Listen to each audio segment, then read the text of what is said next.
Okay, well, I'm frankly very, very honored to be receiving this award. I had no idea, much like the previous author. I was shocked whenever I saw the email. So I'm going to be talking about these large-scale tests. These were a massive collaboration that we did, I think, back in 2018. Uh, so this was a collaboration between Tokyo Institute of Technology. That was Kazai Sensei. He actually contacted Ishinose Sensei because he had an interest in doing size effect tests for various things. He wanted to do some on concrete, some on steel, some on bearings. And so we made this proposal. So at the time I was at Nagoya Institute of Technology working with Ishinose Sensei, and the only place with a big enough facility in the world to do this testing was the Increte facilities of Dr. Huang back there in southern Taiwan, which were associated with National Chung Kung University. And then Cernovus Mogili later got involved in the project also to just add intellectual force to it. So to give an overview, first I'm going to talk very briefly about what is size effect. Then I'll talk about the current ACI approach. Then I'll talk in quite a bit of detail about the experimental program that we designed to test these. That'll be specimen design itself, and then the test setup, which had a lot of very careful considerations. Then I'll go over some experimental results. I won't go into detail about everything, but hopefully it'll be enough to pique some interest in reviewing the paper, and feel free to talk to either me or Dr. Huang after.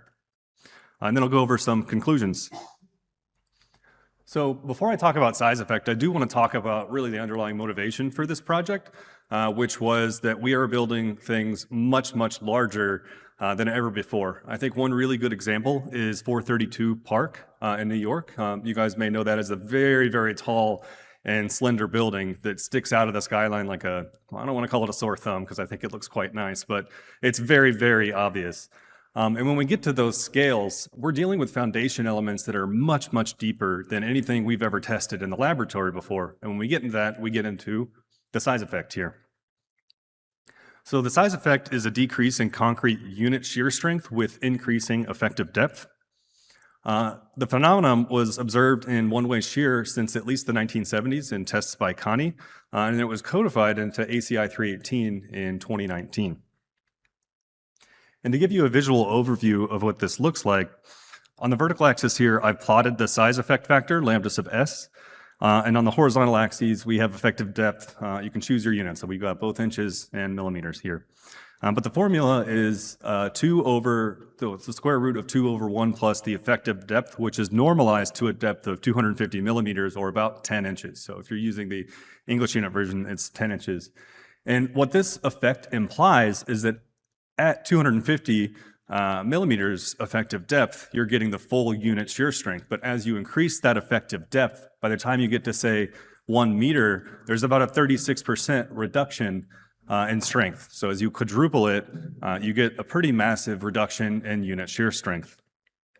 So to test this, we wanted to test scaled specimens. The tiniest of these specimens had an effective depth of 250 millimeters. And then as we went to the medium, it was 500. And then as we went to the large, it was 1,000 millimeters. And we wanted to control these such that they were true scale of each other. And I'll show you some details about that here in a moment. Just to give you an appreciation for the size of these things, the smallest of these, you could fit several of them on a pallet. The largest of these was absolutely gigantic. And you'll see some images later, including Dr. Huang back there for scale, showing just how big some of this was. Large, medium, small. Not very clever in our naming convention, I'm afraid. So what we did here was we scaled the geometry. At the same time, we kept the maximum aggregate size constant, and I'll loop back to Y here in a second. We kept the nominal compressive strength the same also. We had to do some normalization because it's never exactly what you specify. And then we controlled the reinforcement such that they were always over-reinforced so that they would fail in shear prior to flexural yielding. We did have some samples that we designed to fail in flexural yielding first, but that's not the topic of the presentation today. So on the constant maximum aggregate size, the reason for this was that you can't always just increase your aggregate size due to workability considerations. So for example, for that 432 Park, imagine, and I don't know the details of it, that it has a 4-meter deep foundation. Well, you can't exactly put boulders for aggregate in that, right? You're not going to have workability. It's not going to get around the reinforcement. So we wanted to hold aggregate size constant in this case. So to get into some details about the specimens, you can see there was quite a bit of reinforcement in these over-reinforced samples here. So these had bar diameters of 9.5, 19.1, or 38 millimeters, equivalent roughly to those number sizes there. And they were all 100 KSI. So not only did we over-reinforce them, but we also put high-strength steel in them to really make sure that we were not going to yield those prior to shear failure. Instead of hooking the bars up, because that would have been a lot, considering how many bars that we had there, we had end anchorage plates. So these were basically threaded at the ends and then tightened onto there. And I believe we injected epoxy too. So that was just to make sure that we could develop the full strength of the bars also. The concrete compressive strength was 40 megapascals. That's about 5,800 PSI, except for in one specimen where we wanted to see what would happen if we made it higher strength. The aggregate size, again, was constant. It was 10 millimeters for all these. That was largely for workability reasons, because in the smallest of these, which you just saw, we wouldn't be able to get larger diameter aggregate through there. So in the over-reinforced samples, we had 3 rows of 5 bars each, so for a reinforcement ratio of about 1.5%. And in the under-reinforced ones, we had 1 row of 5 bars. And then again, as I've said before, and I'll keep saying over and over again, we had effective depths of 250 millimeters, 500 millimeters, and a meter for the small, medium, and large specimens, respectively. We tested 4 samples in each group. Again, not very creative with our naming solution, but that's intentional, make it easy to follow. So S1 was the smallest one with 1 layer of reinforcement. The S3 series were the ones with 3 layers of reinforcement, A, B, C, just replicates of each other. Same idea in the M series, and then same idea in the L series, the largest one, except for instead of having an L3C, we wanted to try the higher strength concrete in that one to see what would happen.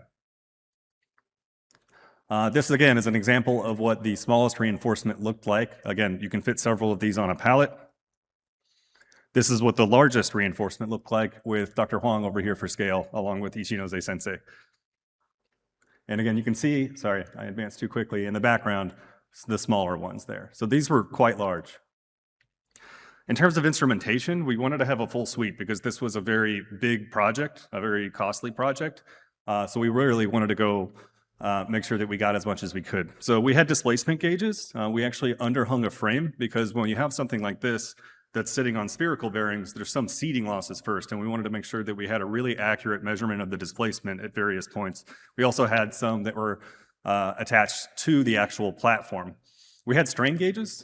This is a diagram of strain gauges over here on different layers and also on different distances away from the center. I won't get into that, but in the paper we do talk about comparisons of the strain measured in these strain gauges versus the strain expected from a strut and tie model.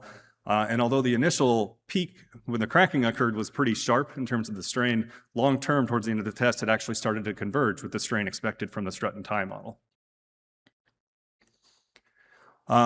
In terms of loading, we loaded everything through a single element in the upper loading platen. This was reacted by 3 lower platens, each with exactly a third of the area. So the bearing stress would be the same on the top and the bottom. At the bottom, we actually used spherical bearings in order to release that degree of freedom so that it could rotate inward. But another thing that we did at the bottom there was we put acetal plates. They're very similar to Teflon. They're just stronger than Teflon, along with some liquid detergent to allow those to freely expand outward as needed. Had we not done that, there would have been some confinement effect from those not shifting outward, which would have artificially increased the strength of the specimen. So we really wanted this to be as close as possible to the simplest model that you could make. And these were tested monotonically to failure.